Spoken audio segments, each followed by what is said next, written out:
Welcome to The Voice of Riches. I am Alando White, your host, and with me today is the aspiring, yes, I said aspiring, candidate for Northwest Clarendon, Mr. Cory Dunkley. Since 1944, the Jamaica Labour Party in Northwest Clarendon had seen at least 5 sitting members of Parliament. Yet, up to today, February 2025, there is still yet a member of Parliament in Northwest Clarendon to break the record of the late Honourable Edwin Leopold Allen. Why did I mention Mr. Allen? He set a record right here in Northwest Clarendon as becoming the Member of Parliament who won 4 elections. He lost 1, and that was against O.A. Malcolm. And the reason why Mr. Malcolm would have won that election according to history is because he switched from the Jamaica Labour Party to the People's National Party. Well, that's not why we're here today. We are here today to hear from Mr. Cory Dunkley. Mr. Dunkley, welcome. Greetings, sir. Thank you for having me. I do wish you all the best as you run in this upcoming general election representing the people of the constituency of Northwest Clarendon. I appreciate it, sir. You're welcome. I have a few questions for you today for our listeners to get to know more about who is Mr. Cory Dunkley. So my first question is, who is Cory Dunkley?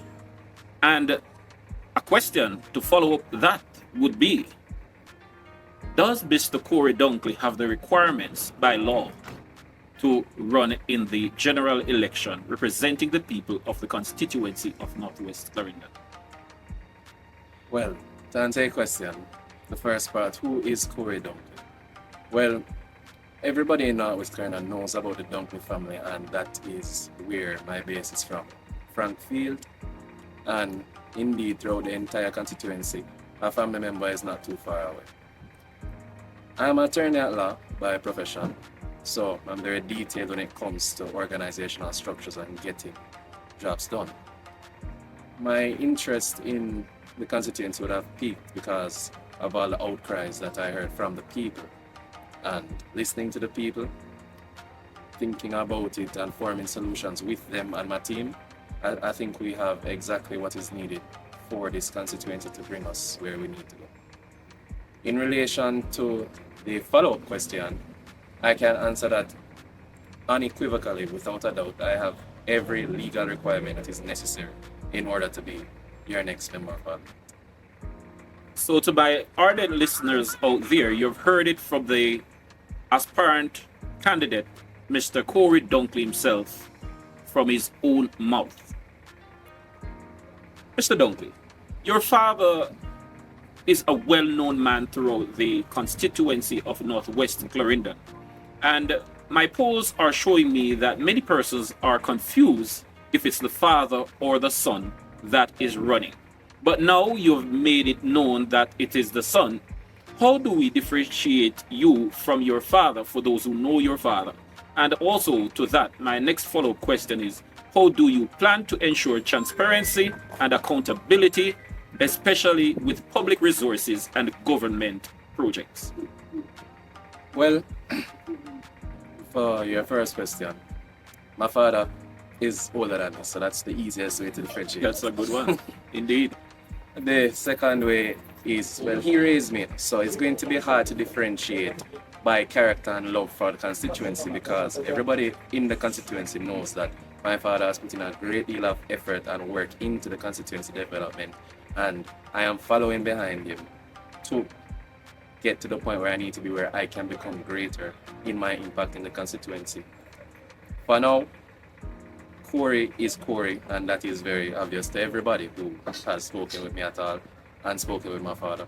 So that is how you can differentiate us. But Yes. in terms of our ideals and principles towards the development and love for the constituency, we are much the same. Well said. Well said.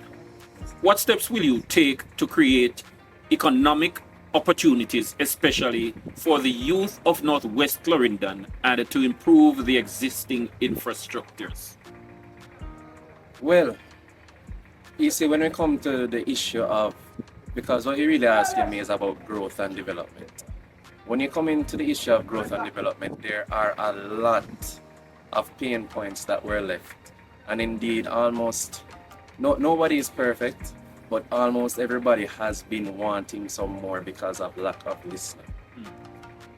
When we're getting to development, I've noticed based on my observations, my communications with the people on the ground, and my own research, that there are 4 points that are stopping Northwest Clarendon from being as great as it possibly can. First thing would be opportunity, which in case is education, employment, skill-based training. Secondly would be the logistical infrastructure, so we're talking about roads, lights, and water. And thirdly would be increased business development. How I plan to do this is to take a very hands-on approach, as I have been taking so far, and lead with action, as well as offering information and key assistance with various links and contacts I may have in order to help the business community here. And fourthly, agriculture. The reason why I separated agriculture from business ventures is because Northwest Clarendon needs a revolution in separate types of businesses, separate and apart from agriculture, as well as support logistically, informationally, and financially to the agriculture. I plan to revive chocolate as it was once a very important crop to Northwest. Additional funding will be needed for that, but we will secure that, as well as other products which have been in the past underutilized. Great, and as you mentioned, additional funding will be sought for that. In one of your recent meetings, I think it was last week, I heard you mentioned about the need for an abattoir and also a art institution. Would you like to elaborate a little on that for us? Yes, well, where the abattoir is concerned, international standards are necessary for exportation of goods. Northwest has a lot of livestock, and as I would have stated in the meeting, almost everybody in Northwest engages in agriculture or animal husbandry in some form or the other.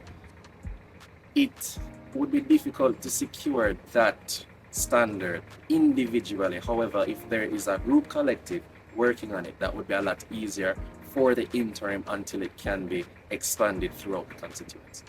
Northwest Clarendon has currently 3 Denby champions who specialize in local, purebred, and hybrid. I plan to enhance their current setups in order to retain these titles and bring newcomers into that particular field. Wow, you have your plans well set, Mr. Dunkley. Thank you. What will be your top 3 priorities in your first term as a member of parliament if elected, and how would you address them? Well, to pick only 3 is very difficult at this stage, as I'm sure everybody is aware. But the first 3 that come to mind would be road, light, and water. The reason for that is those are all infrastructural and logistical concerns which leak into every part of our daily lives. And without those things, it is very difficult to conduct anything in an acceptable, timely, and efficient manner. So that is why, even though it is at this point kind of redundant that it hasn't been done yet in 2025, it is still a going concern and it is very necessary. As for how I plan to do it, based on the level that we are at now and my research leading me in terms of what funds are currently available for projects like that, the plain and simple fact is there is not enough funds to address any one of those problems adequately. Foreign investment, or at least investment outside of the constituency and outside of government, will be necessary. And in order to assist with this, I will be spearheading, and by spearheading I simply mean introducing businesses to people and enhancing business to people that are niche to Northwest Clarendon, which have not yet fully been explored. And indeed, there is growing demand for that in Northwest Clarendon. With what is happening regarding the Portmore municipal saga in my term, there is no big debate out there about Portmore becoming the 15th parish of Jamaica. Now, I don't want to talk about Portmore. I want to talk about Northwest Clarendon. And with what is happening in Portmore, that now leads me to ask you the question. How will you get the people of Northwest Clarendon involved in your decision making when you become the member of parliament? Well, as it is right now, just campaigning and how I plan to steer the ship. I will be working with that team and I will be taking into consideration every piece of information, every new lead, every opinion from every source that I can possibly take that from within the constituency. In order to effect this, I will be having regular meetings, I will be grouping individuals as much as I can, and I will be setting forth plans with expectations and deadlines in order to keep track and to set a tone. It has been too long and we've come too far to not be able to have as goalposts, if you will, to say that, hey, we are at this stage now, or hey, we need this much steps left. So that will assist with doing that. And as I said, the focus groups, which will be in all divisions, I will personally attend as much as possible to get information firsthand, and there will be minutes, and everybody who wants a say will have a say. Wow. Ladies and gentlemen, for those who are joining us here on The Voice of Riches with the frankly speaking host, Alando White, we would not want to end this program with Mr. Dunkley just talking about his visions and plans for Northwest Clarendon. We want to leave with an icebreaker.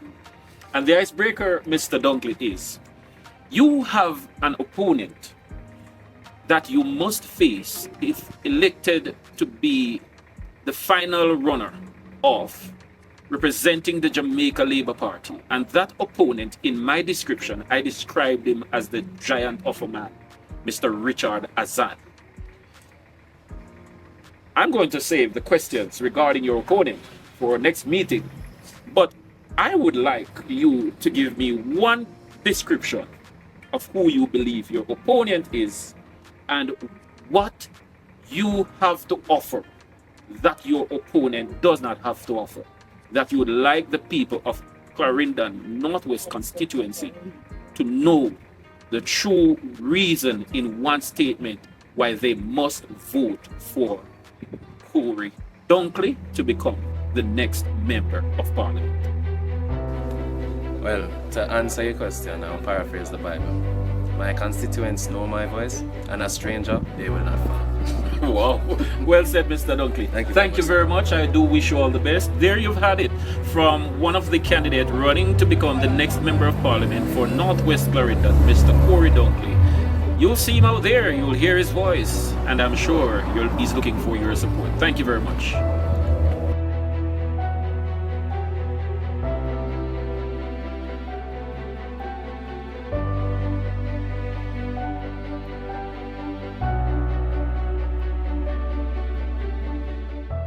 You're listening to The Voice of Riches, brought to you by La Jamken Group of Companies, including Oxford Spring Healing Water, Flight Alando Express, AW Immigration Services. The Voice of Riches, your educational, motivational, inspirational program. Tune in and be blessed.